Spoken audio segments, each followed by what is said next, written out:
Welcome to Grace Fellowship Baptist Church Wednesday evening Bible study for September 1st, 2021. Today is Saturday, August 28th, 2021, and we are almost 3/4 of the way through the year. And what a year it's been. Tonight we're in the book of Judges. We're in chapter 7, and we're still dealing with Gideon. Tonight we're going to be dealing with his most famous part of the story, the one that almost everybody thinks about when they think about Gideon. And he becomes the mighty warrior that God told him he was. Let's start in chapter 7, verse 1. Early in the morning, Jerubbaal, that is Gideon, and all his men camped at the spring of Harod. The camp of Midian was north of them in the valley near the hill of Bara. The Lord said to Gideon, "You have too many men for me to deliver Midian into their hands. In order that Israel may not boast against me that her own strength has saved her, announce now to the people, anyone who trembles with fear may turn back and leave Mount Gilead." So 22,000 men left, while 10,000 men remained. But the Lord said to Gideon, "There are still too many men. Take them down to the water, and I will sift them for you there. If I say this one shall go with you, he shall go. But if I say this one shall not go with you, he shall not go." So Gideon took the men down to the water. There the Lord told him, "Separate those who lap the water with their tongues like a dog from those who kneel down to drink." 300 men lapped the water. Lapped with water with their hands to their mouths. All the rest got down on their knees to drink. The Lord said to Gideon, "With the 300 men that lapped, I will save you and give the Midianites into your hands. Let all the other men go, each to his own place." So Gideon sent the rest of the Israelites to their tents, but kept the 300 who took over the provisions and trumpets of the others. Now, we have a little bit of missing story, actually, between chapter 6 and chapter 7. In chapter 6, we have him being confronted by God, by the angel, being told to call 3 tribes together. And at the beginning of chapter 7, at the end of chapter 6, he's testing the Lord with the fleece and saying, "Hey, if you want me to do this, make the fleece wet and the ground dry, and then make the fleece dry and the ground wet." And he does it, 2 different nights, and God performs the small miracles, and he knows that God is going to do it for him, and he trusts God. In chapter 7, he's already gathered the army. So there's a jump in time. They skip some of the details.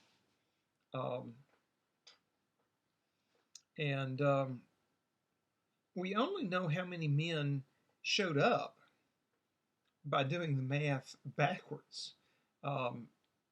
He had 32,000 men, pretty sizable army. That was the army from 3 tribes. Back the last time we had a full count of Israel, 600,000 men. So,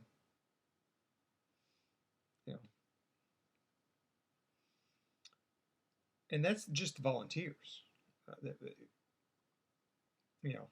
He wasn't managing to get everybody. That's just the men that volunteered.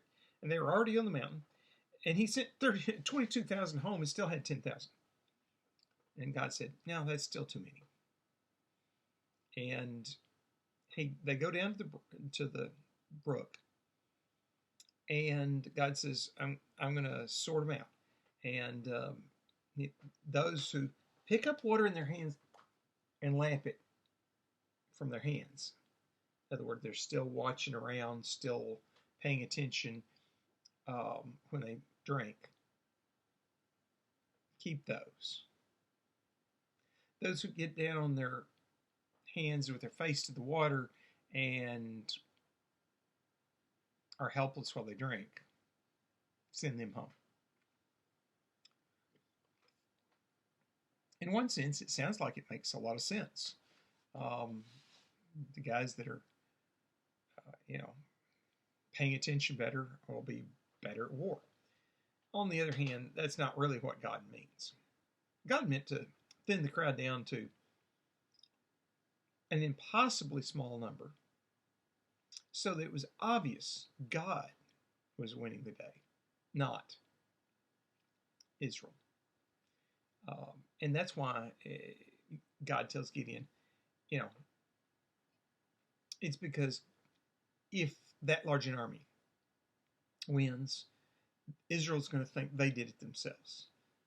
And I want you to know I'm doing it for you. And so he ends up with 300 men.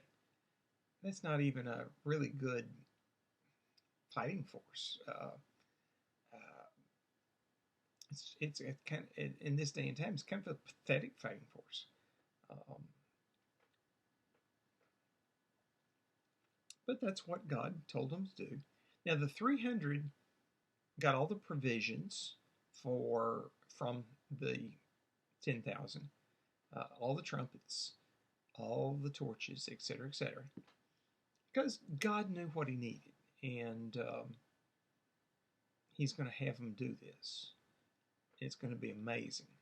But they need to know that God's going to do it for them, that it's not them doing it. Middle of, let's see.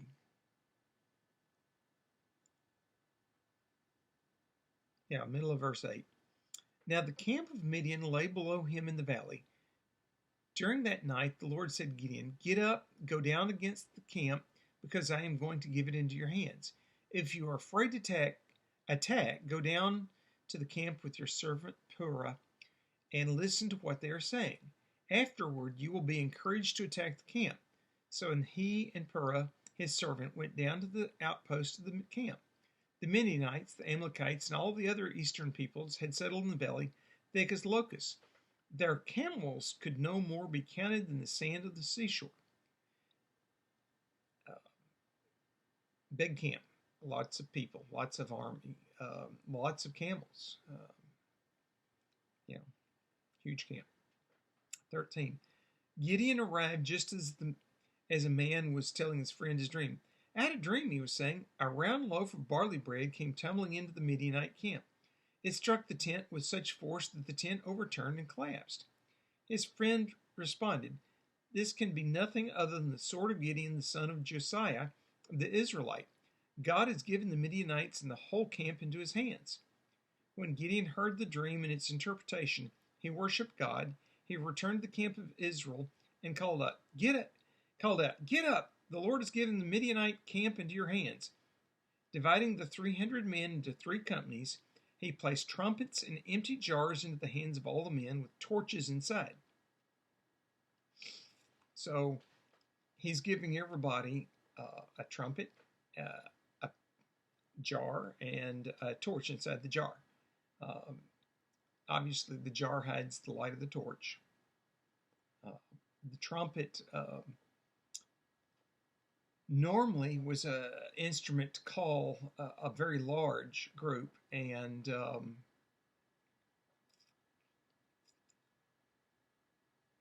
300 trumpets would indicate, 300,000 men group or larger. Maybe even, 10,000 men to be called by trumpet instead of 1,000. So, 3 million man army. 300 trumpets going off in that day and time in a battle should scare the other army. If you have that many commanders issuing commands by trumpet, you got this huge army coming down on you in the middle of the night. I may add, you have in the middle of the night. So in the cover of darkness, of course, the Midianites don't see how many people there really are. They don't know, and they hear this large group of trumpets. It's going to be amazing. Also, night warfare.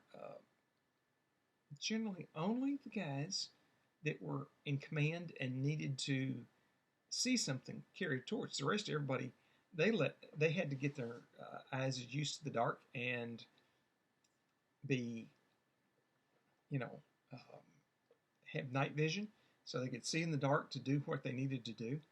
And so the commander needed to be seen. So the commander would generally have a servant to have a light for him, and so he could see what he needed to do. And people could see him and see his commands and see his hand motions and that kind of thing. And so, 300 commanders with 300 trumpets. Um, that would be a huge army. So God is doing a psychological warfare here, and Gideon is helping them do it, equipping these 300 men, so there looks like they're leading a vast army.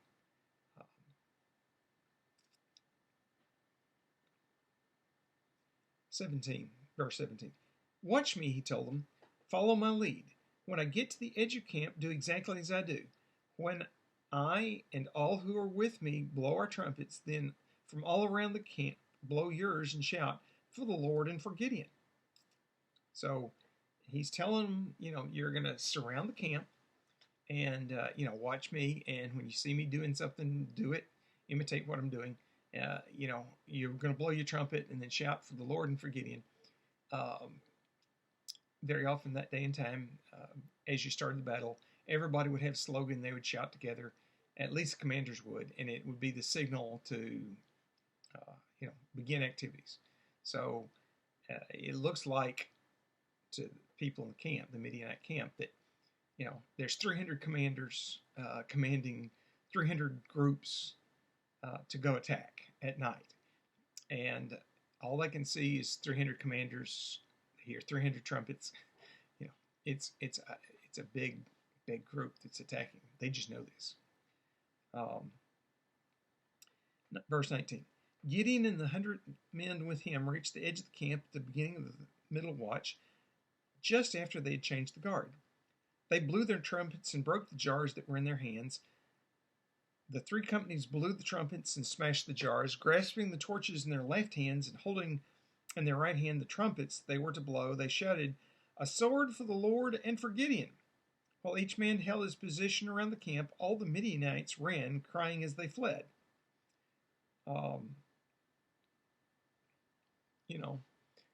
The Midianites, in the middle of the watch, middle of the night, just after the guard change, they wake up to this terrifying sight. There's 300 commanders surrounding their camp on three sides. 100 on each side.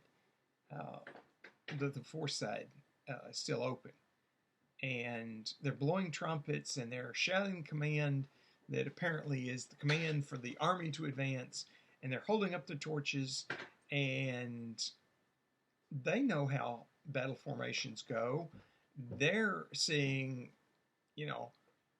300 organized groups coming down to attack them. If you're waking up in the middle of the night and you're expecting a war sometime later and you're not already in your armor with your equipment with you, you're scared. And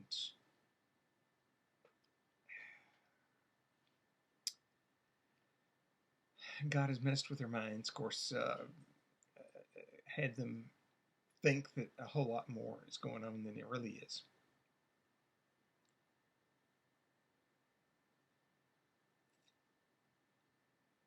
Verse 21. While each man held his position around the camp, all the Midianites ran, crying out as they fled. So the Midianites, they're scared. They're running for their lives. They're disorganized.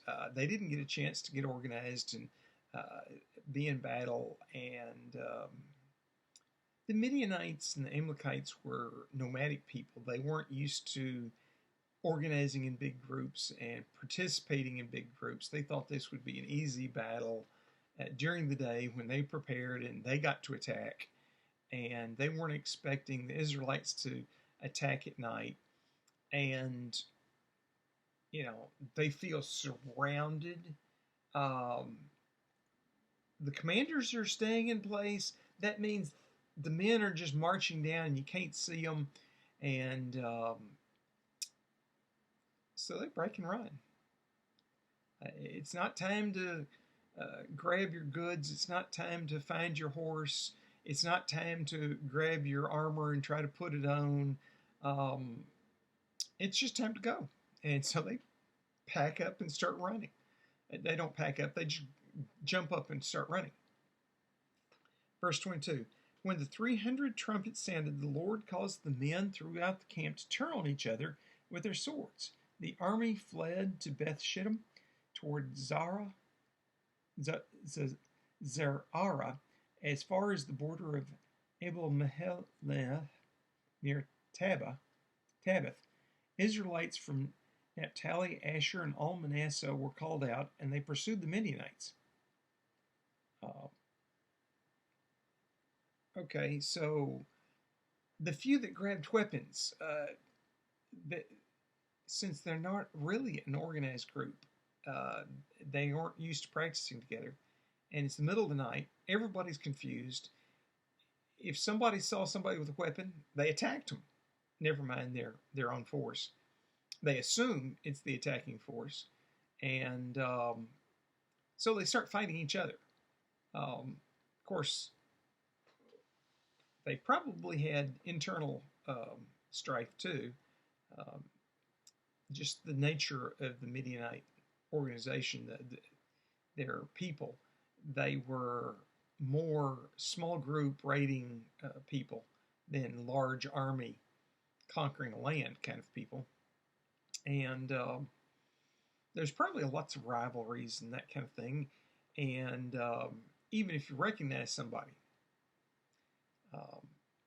you'd have to recognize them as your people to stand with them. And if you recognize somebody that wasn't your people, wasn't your small group within the Midianites, if you recognized them, you might go, well, this is my chance to even the score. And of course, once you start hearing fighting, you're going to assume that, hey, it's the army, and you're going to be attacking anybody who is around. And the Lord intentionally confuses them. And so they're attacking each other, and they're running, and Gideon and his small band are continuing to stir them up and chase them. As it grows to be daylight, they send out messengers ahead of the fleeing army and call on some of the people that went back home, and they muster and take on the fleeing Midianites, which, of course, don't have their weapons and don't have their animals and don't have their tents. They left all that back in camp.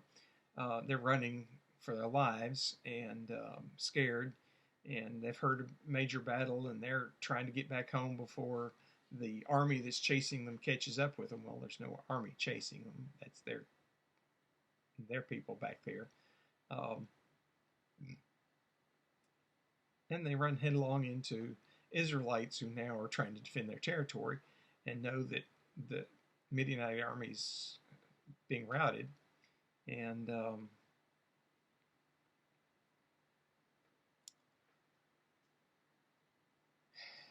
so they pursue them. Verse 24, Gideon sent messengers throughout the hill country of Ephraim, saying, "Come down against the Midianites and seize the waters of the Jordan ahead of them as far as Beth Bara." So all the men of Ephraim were called out, and they took the waters of the Jordan as far as Beth Bara. They also captured two of the Midianite leaders, Oreb and Zeb. They killed Oreb at the rock of Oreb and Zeb at the winepress of Zeb. They pursued the Midianites and brought the heads of Oreb and Zeb to Gideon, who was by the Jordan. So you know, Gideon and his 300 men have created confusion. The Midianites fight each other. They do most of the damage, actually. And then they're a disorganized, fleeing mess. Um, the Naphtali, Asher, and Manasseh, they pursue them. They get a lot of them. And then Ephraim gets called out, and they seize the narrow spots. There's only so many places along the Jordan you can cross the Jordan. And so they get out there ahead of them and man the places you can cross the Jordan, and they capture and kill. They kill everybody trying to cross the Jordan. So anybody that's escaped the Midianite army killing itself, and the Israelites that are pursuing them get killed by the Ephraim. And they get two of the kings that were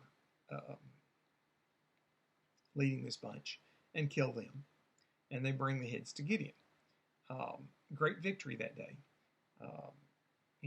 This huge, uncountable army is annihilated, and essentially nobody makes it home. And, God saves the day. Gideon is that mighty warrior. And, we remember it as, him and his 300 men. Well, actually, he and his 300 men didn't actually do that much warfare. They just started the rout. And all the men he sent home, they're the ones that actually do the victory, do the killing. And you would think everybody would be happy. Next week, we're going to pick up chapter 8 and hear the rest. Hear the rest of the story, and we're going to understand some of why Israel, even with God on their side, does not succeed more than they do.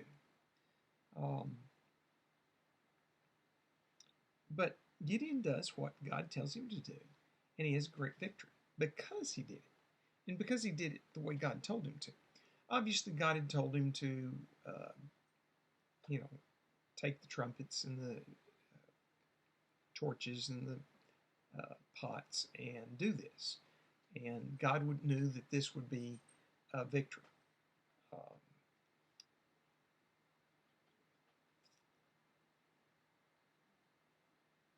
Because Gideon was obedient, because Gideon trusted God, and Gideon probably understood the psychology of what he fixed to do, knowing that he was going to rout the army not through superior military might, but through, causing fear and cause them to not be organized. And he probably would hope that they fought each other, but even if all they did was flee and run, and then, the other peoples that he had sent home and the people that of Ephraim manning the forts would do most of the fighting, most of the killing.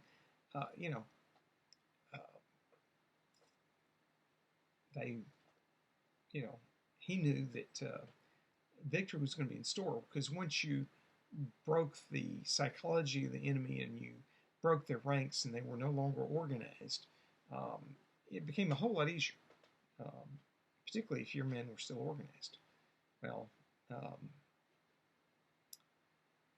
his men that he called out after the Midianite army fled, they were self-organized in little groups and could handle, a few at a time. And, they'd kill one or two, or 10 or 20, and then go on to the next group of 1 or 2 or 10 or 20. And, rinse and repeat, so to speak. Just keep on going. And, they're not an organized army in one sense, but because they're fighting a totally disorganized group of people and they're somewhat organized, they have the advantage.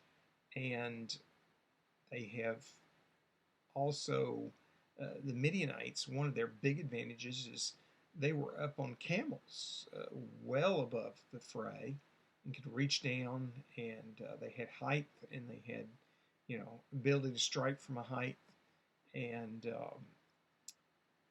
they were organized to fight from the back of camels.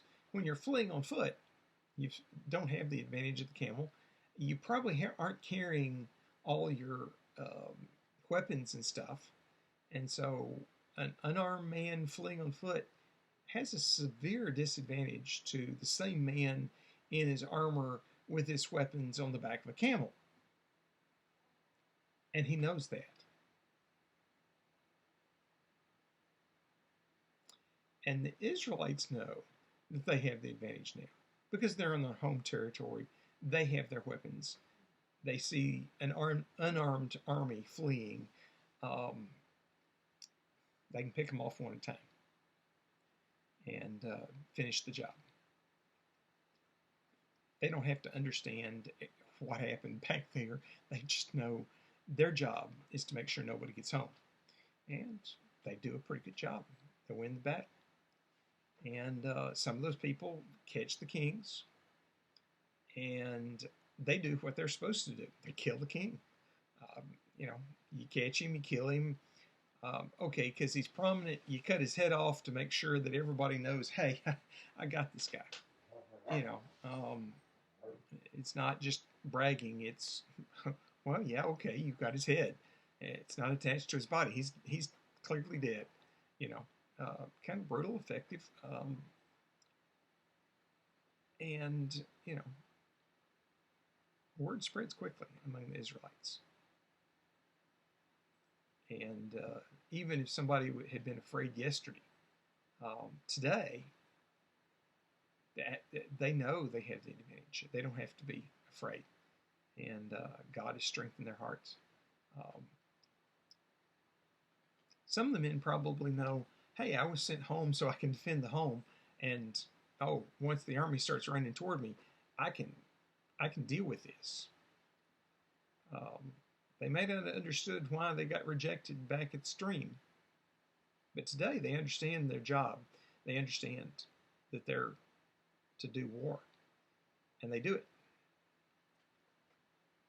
And the Midianites don't bother the Israelites again for a very long time. Their ability to mount an expedition is basically destroyed. Midianite society suffers for generations at this loss.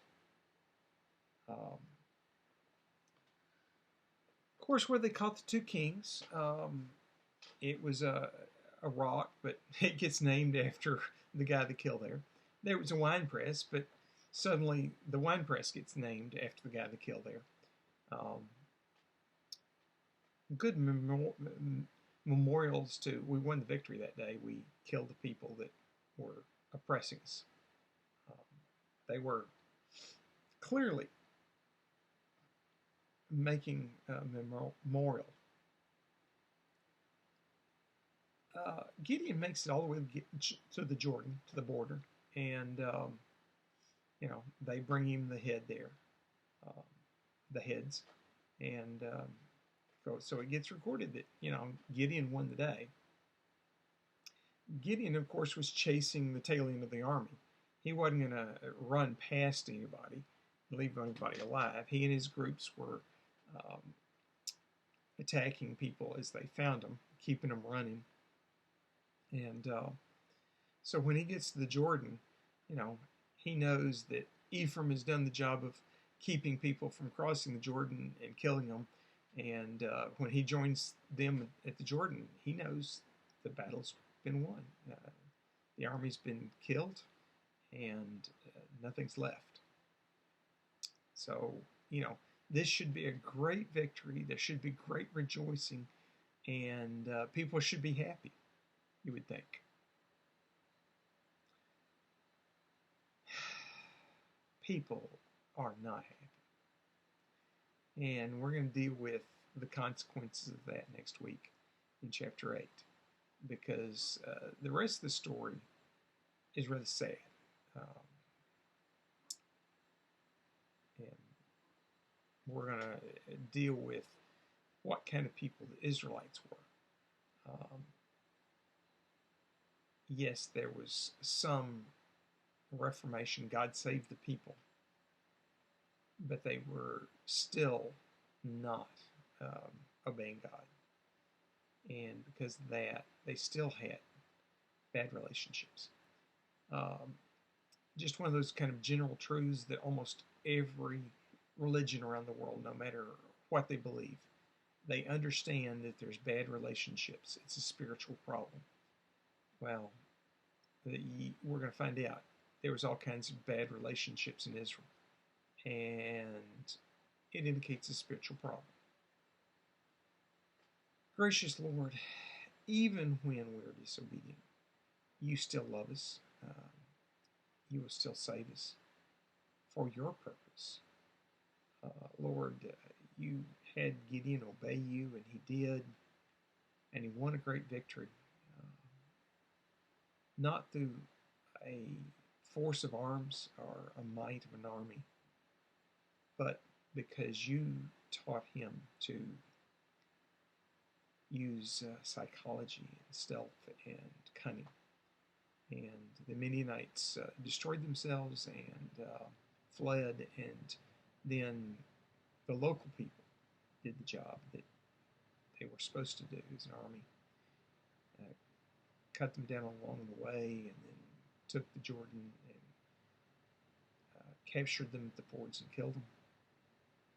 And they did the job the army was supposed to do. Yet, Lord, apparently Gideon was the only one who really believed you and changed his mind. And yet you still loved them. You still cared for them. Lord, you always save a remnant of your people to do your will. Sometimes it's a very small remnant. Lord, we ask that you once again bring a remnant out of your people, that we would be faithful to you, we would be do what you want us to do, that would be obedient, that would live for you. Lord, help us to humble ourselves before you and pray and seek your face and turn from our wicked way and follow you, that we would be your people and that you could win spiritual victories through us, that we would be united because there's no spiritual problem between us as individuals and you, between us and other of your people in your church, and that we would stand united together in worship of you, in honor of you, in service to you. Lord, help us to be that people that are faithful to you. In your gracious name, amen. I hope to see you Wednesday. I hope to see you tomorrow at church. If not, I'll see you here next week. Y'all be safe. Y'all have a blessed week.